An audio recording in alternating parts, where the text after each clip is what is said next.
Hello दोस्तों, तो आज मैं आप लोगों के लिए एक्सप्लेन करने वाला हूँ 10,000 वर्ल्ड के एक और न्यू एपिसोड को। गाइज, इस वाले एपिसोड को एंड तक जरूर से देखना क्योंकि ये वाला एपिसोड काफी ज्यादा स्पेशल होने वाला है। बिकॉज इस वाले एपिसोड में आपको लिनफेंग के फादर और मदर के बारे में काफी कुछ जानने को मिलेगा। तो हमारा आज का ये एपिसोड वहीं से शुरू होता है जहाँ पर लास्ट एपिसोड एंड हुआ था। जैसा की लास्ट एपिसोड में हमने देखा था कि लॉर्ड डिंग ने लिनफेंग के ऊपर अपने एक स्पेशल आर्टिफैक्ट से अटैक कर दिया था। अब लिनफेंग लॉर्ड डिंग के अटैक को देखकर कहने लगा था, तुम्हें क्या लगता है तुम मुझे अपने इस मामूली से अटैक से हरा सकते हो? ये कहने के बाद लिनफेंग ने बस अपनी टू फिंगर का यूज करते हुए लॉर्ड डिंग के अटैक को डिस्ट्रॉय कर दिया था। जिसके बाद लिनफेंग लॉर्ड डिंग के ऊपर अपने केओस थंडर टेक्निक से अटैक कर देता है, जिसको कि वो डिफेंड करने की अपनी पूरी कोशिश कर रहे थे। मगर उनके लिए भी इस अटैक को रोक पाना काफी ज्यादा मुश्किल था। इसलिए अब वो यहाँ पे अपने ट्रू स्पिरिट को समन कर लेते हैं, जो कि यहाँ पर आते ही लिनफेंग के थंडर अटैक को अपने वेपन से बहुत ही इजीली नष्ट कर देता है। साथ ही उसने लिनफेंग के ऊपर अपने वेपन से अटैक कर दिया था, मगर लिनफेंग वक्त रहते ही ट्रू स्पिरिट के अटैक को डॉच कर लेता है, जो देखकर लॉर्ड डिंग को लगने लगा था कि लिनफेंग उसके ट्रू स्पिरिट के अटैक को इस वजह से उसने उसके अटैक को डॉच किया। अब लॉर्ड डिंग लिनफेंग से कहने लगे, बच्चे तुम्हें क्या लगता है तुम बस हेवनली रियलम पे होके मेरे ट्रू स्पिरिट का सामना कर लोगे? अगर आज तुम यहाँ पर वर्चुअल गॉड रियलम पे भी होते ना तो भी तुम मेरे ट्रू स्पिरिट का मुकाबला नहीं कर पाते। लॉर्ड डिंग की बात को सुनकर लिनफेंग बड़े ही एटीट्यूड से कहता है, तुम अकेले नहीं हो जिसके पास ट्रू स्पिरिट है। ये कहने के बाद लिनफेंग ने अपने भी ट्रू स्पिरिट रेड ड्रैगन को निकाल लिया था, जो कि आते साथ ही लॉर्ड डिंग के ट्रू स्पिरिट को बस एक ही झटके में नष्ट कर देता है। साथ ही उस रेड ड्रैगन ने लॉर्ड डिंग के ऊपर अपने फ्लेम थ्रोवर अटैक से हमला भी कर दिया था, जिसको ब्लॉक करने के लिए ग्वानमिंग फैमिली के एल्डर समेत लॉर्ड डिंग के लोग भी अपने पावर्स को लॉर्ड डिंग के अंदर ट्रांसफर करने लगे थे। मगर तब भी लॉर्ड डिंग को इस अटैक को रोकने में काफी ज्यादा मुश्किल हो रही थी, जो देखने के बाद तो यहाँ मौजूद लोगों का दिमाग ही हिल गया था, क्योंकि आज यहाँ पर लिनफेंग ने जिस पावर को शो किया है उस पावर को इन लोगों ने आज से पहले कभी नहीं देखा था। साथ ही वो लोग कहने लगे थे, आखिर ये पॉसिबल कैसे हो सकता है? लिनफेंग तो अभी बस हेवनली रियलम पे है, तो वो वर्चुअल गॉड रियलम के इतने सारे एल्डर्स को अकेले ही कैसे हैंडल कर रहा है, वो भी बिना किसी लॉस के? इसलिए अब एक बंदा कहने लगा था, लिनफेंग तो सच में एक जीनियस है। जिसपे दूसरा बंदा कहता है, लिनफेंग कोई जीनियस वगैरह नहीं है, वो तो जीनियस से भी बढ़कर है, वो एक मॉन्स्टर है, मॉन्स्टर। इधर लिनफेंग की ऐसी टेरिफाइंग पावर को देखकर मिंग तो खून की उल्टियां करने लगी थी। वो कहने लगती है, आखिर लिन शाओटियन ने लिनफेंग को क्या दे दिया जो वो इतना ज्यादा पावरफुल हो गया? अगर लिनफेंग स्टार्टिंग से ही इतना ज्यादा पावरफुल था तो उसने मेरे सामने वीक होने का दिखावा क्यों किया? मिंग की बिगड़ती हालत को देखकर ओल्ड लेडी कहने लगी थी, मिस अभी आपको यहाँ पर थोड़ा शांत रहना चाहिए, क्योंकि अगर ऐसा ही चलता रहा तो आपकी सिचुएशन और भी ज्यादा खराब हो जाएगी। इस तरफ लिनफेंग अपने सेनलो फ्लेक्स का यूज करते हुए लॉर्ड डिंग और बाकियों को उसमें ट्रैप कर लेता है, जिस वजह से अब वो सभी चाहकर भी यहाँ पर कुछ भी नहीं कर सकते थे, क्योंकि इस फॉर्मेशन से 8th level of virtual God भी बाहर नहीं आ सकता। तो आखिर ये सभी किस खेत की मूली है? इनमें से सबसे ज्यादा जो पावरफुल है वो भी बस वर्चुअल गॉड रियलम के 6th लेवल पर है, जिस वजह से इन लोगों का तो इस फॉर्मेशन से बाहर निकलने का कोई भी चांस नहीं बनता था। अब लिनफेंग अपने ऑरा को रिलीज करते हुए लॉर्ड डिंग के पास जाने लगा था, जो देखकर लॉर्ड डिंग घबराते हुए कहने लगा, लिनफेंग अगर तुमने यहाँ पर मेरे साथ कुछ भी करने की कोशिश की तो होली आइलैंड के लोग तुम्हें नहीं छोड़ेंगे। मगर लिनफेंग उसकी बात को फुल टू इग्नोर मारते हुए उल्टा उससे कहता है, एक एल्डर होने के नाते तुम्हें पहले यहाँ पर इन्वेस्टिगेशन करना चाहिए था, मगर बिना किसी डिस्क्रिमिनेशन के तुमने मुझे किल करने की कोशिश की।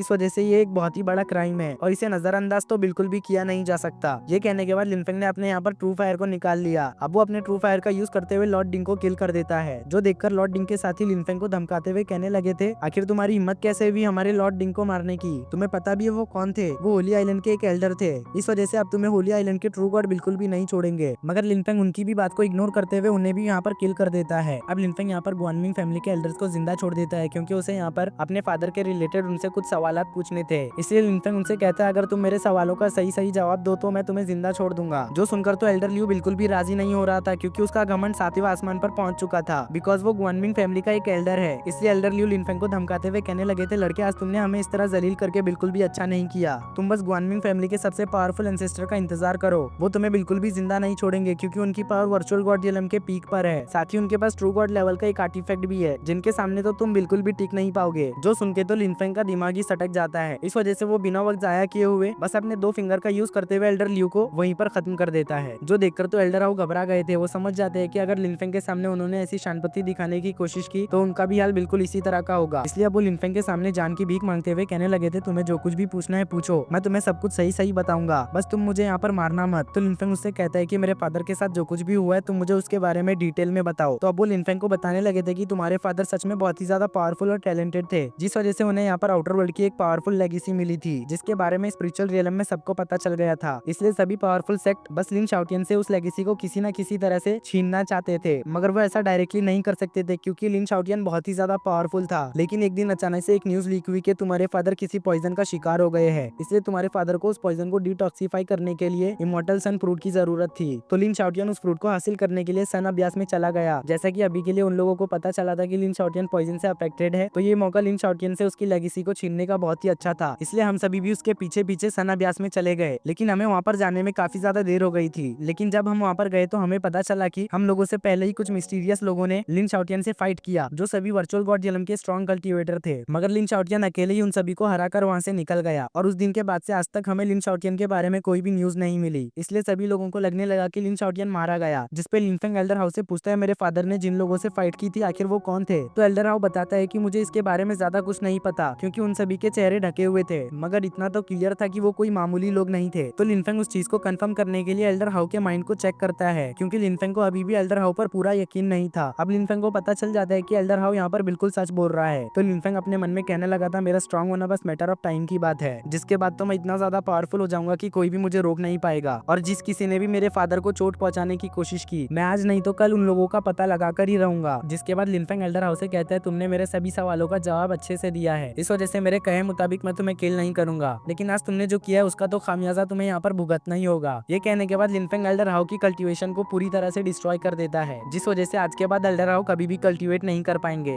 वो बस अब एक मॉडल बनकर रह गए हैं। अब लिनफेंग उनको लेकर अपने साथियों के पास आ जाता है, जहाँ पर ब्रदर ये लिनफेंग को देखकर कहने लगे थे आखिर बाकियों का क्या हुआ। तो लिनफेंग उन्हें बताता है कि मैंने बाकियों को किल कर दिया, जो सुन के तो सभी लोग शॉक हो गए थे, खास करके लिनफेंग की फियांसे मिंग और उसकी साथी ओल्ड लेडी। तभी ओल्ड लेडी कहने लगी थी वो सभी तो वर्चुअल गॉड रियलम के कल्टीवेटर थे, तो आखिर लिनफेंग ने उन लोगों को कैसे मार दिया, जिस चीज का जवाब तो मिंग के पास भी नहीं था। इसलिए अब ओल्ड लेडी लिनफेंग के अचीवमेंट्स को देखकर अफसोस करते हुए कहने लगी थी अगर उस वक्त हमने लिनफेंग से उसके मार्शल सोल को नहीं छीना होता तो आज लिनफेंग जरूर ही अपने ट्रेजर्स को आपके साथ शेयर करता। इस तरफ लिनफेंग ने सभी लोगों के शॉर्ट्स को उनको वापस लौटा दिया था, जिस वजह से ब्रदर ये लिनफेंग की तारीफ करते हुए कहने लगे थे तुम तो कमाल के हो, मुझे पूरा यकीन है कि तुम फ्यूचर में अपने फादर को भी सरपास कर दोगे। तभी ग्रेट एल्डर लिनफेंग से कहते हैं कि लिनफेंग अब तुम्हें यहाँ पर और भी ज्यादा संभल कर रहना होगा क्योंकि तुमने होली आइलैंड के ट्रू गॉड को अपॉइंट कर दिया है, इस वजह से अब वो यहाँ पर शांत नहीं बैठेगा। तो लिनफेंग कहता है कि एल्डर आप मेरी फिक्र ना करें, मैं अपना पूरा ख्याल रखूंगा। तभी इस जगह पे बाकी के लोग भी आ जाते हैं, जहाँ पे शाओ शाओ लिनफेंग से कह रही थी यंग मास्टर अब तो आपको यहाँ पर स्टोन पिलर का टेस्ट भी देने की जरूरत नहीं है क्योंकि आज की बैटल की वजह से आप तो वैसे भी फेमस होने वाले हो। मगर तभी इस जगह पे शाओटियन की एंट्री होती है और वो कहने लगा था मास्टर इस टेस्ट को दे या ना दे, मैं तो इस टेस्ट को जरूर दूंगा क्योंकि मुझे इस पूरे वर्ल्ड में फेमस जो होना है। ये कहने के बाद वो स्टोन पिलर के पास जाके अपने शॉट से उसके ऊपर अटैक कर देता है, जिस वजह से अब वो मिंग को रिप्लेस करते हुए टॉप पे आ जाता है, जो देख के तो मिंग को बिल्कुल भी विश्वास नहीं हो रहा था कि एक स्पिरिचुअल पेट उससे ज्यादा पावरफुल है। इस वजह से वो गुस्से से कहने लगी थी आखिर ये कैसे हो सकता है। मगर तभी लिनफेंग की नजर मिंग पर पड़ जाती है, जो देखते ही वो यहाँ से भाग जाती है क्योंकि उसे पता था अगर वो यहाँ पर रुकेगी तो लिनफेंग जरूरी उससे उसका बदला लेगा। मिंग को यहाँ से भागता हुआ देखकर लिनफेंग कहने लगा था मैंने कभी नहीं सोचा था कि ये मुझे यहाँ पर मिलेगी, लगता है अब इससे भी मुलाकात करना होगा। लिनफेंग के इसी बात के साथ हमारा ये सीन यहीं पर कट हो जाता है, जिसके बाद हमारा सीन शिफ्ट होकर एक रूम पे आता है जहाँ पर लिनफेंग ने ब्रदर ये को बुलाया था क्योंकि लिनफेंग को उससे कुछ पूछना था। तभी ब्रदर ये लिनफेंग से पूछता है ब्रदर लिनफेंग क्या आप मुझे बता सकते हैं कि मैं आपकी कैसे मदद कर सकता हूँ। तो लिनफेंग उससे पूछता है कि क्या उसे लिनफेंग की मदर के बारे में कुछ पता है। तो ब्रदर ये कहने लगा था तुम्हारे फादर स्पिरिचुअल रियलम में बहुत ही ज्यादा फेमस थे, जिस वजह से उनके काफी सारे दुश्मन भी थे, इसलिए उन्होंने तुम्हें और तुम्हारी मदर को प्रोटेक्ट करने के लिए अपने शादी के बारे में किसी से भी कुछ भी नहीं बताया था। इस वजह से तुम्हारी मदर के बारे में बता पाना तो बहुत ही ज्यादा मुश्किल है। मगर जहाँ तक मैं जानता हूँ होना हो तुम्हारी मदर स्पिरिचुअल रियलम के टॉप 10 पावरफुल क्लैनों में से किसी एक क्लैन से ही बिलोंग करती है। ब्रदर ये के इसी बात के साथ हमारा ये एपिसोड यहीं पर एंड हो जाता है।